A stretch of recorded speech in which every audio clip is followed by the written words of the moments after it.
अस्सलाम वालेकुम दोस्तों, welcome back to my channel Hafiz sir Younus. आज हम देखेंगे कि बैंकिंग लॉ का प्रोसीजर क्या होता है, means procedure of banking code, जो कि डील करता है सेक्शन 9 से।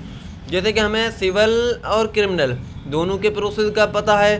अब हम देखेंगे कि बैंकिंग लॉ का प्रोसेस क्या होता है, या बैंकिंग लॉ का प्रोसीजर क्या होता है, जो कि आता है सेक्शन 9 में, फाइनेंशियल इंस्टीट्यूशन में। अब सबसे पहले सेक्शन 9 क्या कहता है कि section 9 lays down the complete procedure of banking code when the customer और बैंक इज इन डिफ़ॉल्ट। जब बैंक या फिर कस्टमर डिफ़ॉल्ट करता है, पेमेंट नहीं करता है या कोई डिले करता है, तो इंस्टीट्यूशन ऑफ सूट होता है। अब इंस्टीट्यूशन ऑफ सूट क्या है और कौन करता है?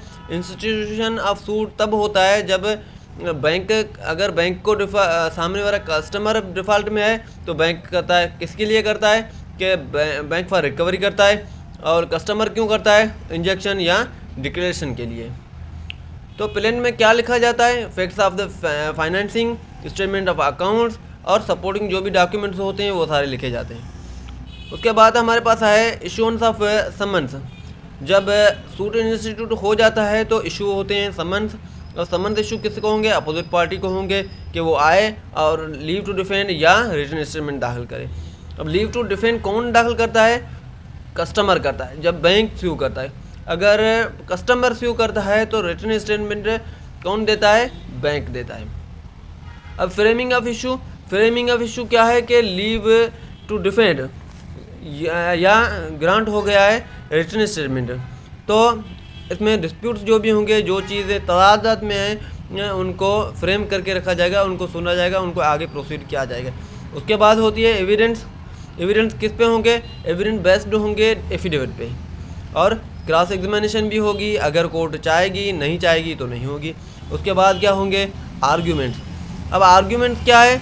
जब डिक्री आर्ग्यूमेंट, जब बोथ पार्टीज प्रेजेंट होंगे और दोनों अपने आर्ग्यूमेंट देंगे, कोर्ट फोकस करेगा फाइनेंसिंग डॉक्यूमेंट पे और उसके साथ ही स्टेटमेंट ऑफ अकाउंट पे और लीगलिटी ऑफ एक्शन पे। उसके बाद जजमेंट आ जाता है या डिक्री आ जाता है। कोर्ट डिसाइड करता है कि सूट को प्रीफर देकर 19 डेज में, और कोर्ट पास भी डिक्री कर सकता है और रिकवरी के लिए, और उसके साथ साथ ग्रांट डिक्लेरेशन भी कर सकता है या डिसमिस भी सूट को करता है। तो दोस्तों ये था आज का हमारा टॉपिक, आसान ज़बान में और सिंपली याद करने के लिए सिर्फ ये चीज़ें याद कर लीजिए कि इंस्टीट्यूशन ऑफ सूट होता है, फिर इशूएंस ऑफ समन्स होता है, लीव टू डिफेंड होता है या रिटन स्टेटमेंट आता है, फ्रेमिंग ऑफ इशू आता है या फिर एविडेंस होता है, आर्ग्यूमेंट्स होते हैं और जजमेंट या डिक्री आता है। तो ये था आज का हमारा वीडियो। अगर अच्छा लगे तो don't forget to subscribe my channel और कमेंट सेक्शन में अपना फीडबैक ज़रूर दीजिएगा। Thank you.